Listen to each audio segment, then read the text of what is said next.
বেটিসেল মানুষের নিজের টাকা থাকা দরকার, আসলেই দরকার। বাপ কোটিপতি ঠিক আছে ভালো, স্বামী কোটিপতি সেটাও ভালো, কিন্তু বিয়ের পর একটা বেটিসেল মানুষ বাপের টাকার উপর আর অধিকার থাকে না। আর স্বামীর টাকা তো বিয়ের পর সব মেয়ের কপালে স্বামীর টাকা ভোগ করার সুখ থাকে না। স্বামীর টাকা যে কত দাম সেটা আমি তোমার ঘরে কসনো। তার আগে হ্যালো এভরিওয়ান, আসসালামু আলাইকুম, সবাই কেমন আছেন? আশা করি সবাই ভালো আছেন। মু আলহামদুলিল্লাহ ভালো আছেন। তো আজকে আমি সকালবেলা আন্দাবাড়ি করবে আইছি কুমড়া আর মসুর কালা। তো আমি মোর কুমড়া টুমড়া কাটা হয়ে গেছে, আমি ধুয়ে ধারে রেডি করে নিচ্ছি। তো মোর বেটা বা স্কুলে যাবে তাকে আবার ডিম ভেজে দিয়েছো। তো এই কুমড়া আর মসুর কালা তো এমনি আনতে খানি, তো মুই আবার ডিম ভেঙে দিয়ে আনতে খাসো, কারণ কুমড়া আর ডিম মুই একসাথে আনলে পরে স্বাদ হবে কুমড়াটা না বেশি। অনেকেই কবেন যে কুমড়ার ভিতরে আবার ডিম দেয়, কেন দিলে কি হবে? সাঁচি কদুর ভিতরে আমরা ডিম দিয়ে খাই না, আলুর ঝোলের ভিতরে ডিম দিয়ে খাই। সাঁচি কদু যেঙ্গা স্বাদ লাগে সেঙ্গা কুমড়াও স্বাদ হবে। তো যারা ইঙ্গা করে খাননি তারা না খায় দেখবেন। অনেকেই তো কুমড়া দার কালাই দিয়ে আনতে খাইছেন কিন্তু ডিম দেননি, এবার না ডিম দিয়ে খাবেন দেখবেন কেঙ্কারা স্বাদ হয়। তো মুই মুখে মাকে দিয়ে তুলে দিন, আদা রসুন পেঁয়াজ মশলা যা লাগে তেল লবণ দিয়ে মাকে দিয়ে তুলে দিন। তো এটা সিদ্ধ করে কষে নে তারপরে মুই তেলানি করবো। তো শোনো, অনেক মানুষ মেয়ে মানুষের কামাই করা পছন্দ করে না। অনেকেই এখন ফেসবুক শর্টকাটটা রাস্তা বাড়িতে বসে থাকে, হয়তো মেয়ে মানুষ 2 টাকা ইনকাম করা পারবে, এটা অনেকের সহ্য হয় না। অথচ দেখো মেয়ে মানুষ বিমানবালা, মেয়ে মানুষ পুলিশ, মেয়ে মানুষ ডাক্তার, মেয়ে মানুষ অনেক চাকরি করে, তাদেরকে আমরা কত সম্মান করি। যে মেয়ে মানুষগুলা স্কুলে চাকরি করে, যে বেরিসাল মানুষগুলা বাইরে চাকরি করে, যারা বিমানবালা, তারা কি পুরুষ মানুষের সাথে দেখা করে না? তাদের কি দেখা হয় না পুরুষ মানুষের সাথে?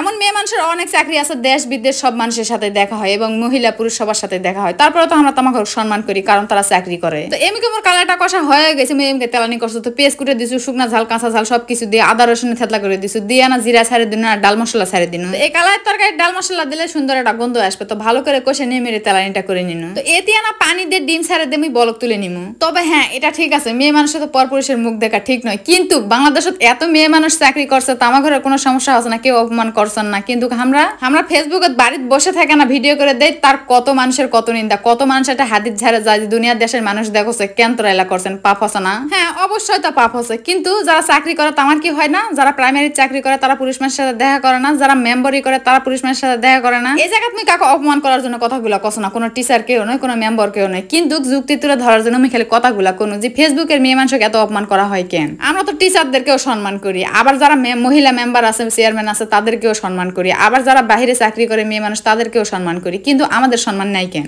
বাংলাদেশত এমনও মেয়ে মানুষ আছে যারা আগে হয়তো টাকা ইনকাম করা পারতো না, কিন্তু এই ফেসবুকটা আসে হয়তো ঘরে বসে থাকে স্বামীর কথার অত্যাচারেও অনেকে ইনকাম করার পথ বেছে নিছে। সব মেয়েদের স্বামী কিন্তু ভালো হয় না, সব মেয়েরা স্বামীর টাকা কিন্তু বিলাসিতা করার কপাল থাকে না। এমন অনেক ছেলে মানুষ আছে যারা মেয়েদের একটা টাকা দিলে সেটা পাই হিসাব নেয়, এবং এমন অনেক পুরুষ মানুষই আছে দেখবেন যে মেয়েদের হাতে টাকা থুতেই দেয় না, নিজেরাই কন্ট্রোল করে সব টাকা। এই জন্য আমার মনে হয় প্রত্যেকটা মেয়ে মানুষের নিজের ইনকাম থাকা দরকার, সেটা ছোটখাটো বাড়ির বিজনেস করেই হোক কিবা ফেসবুকে কাজ করেই হোক। যদি মানুষ পরহেজগার হওয়ার জ্ঞানই দেয়, তাহলে বাংলাদেশের কোনো মেয়েরই চাকরি করার অধিকার নেই। কারণ পড়ার বাড়ির থাকে পড়ার টাকার ভাত পানি খাওয়া যে কতটা বেদনাদায়ক, যে মেয়েটা স্বামীর খোটা শুনিছে সেই মেয়েটাই জানে যে পড়ার টাকা কতটা কষ্টে। তাই একটাই পথ, মেয়ে মানুষের নিজের ইনকাম থাকা দরকার। মানুষ যে যায় বলে বলুক, কোনো কিছু যায় আসে।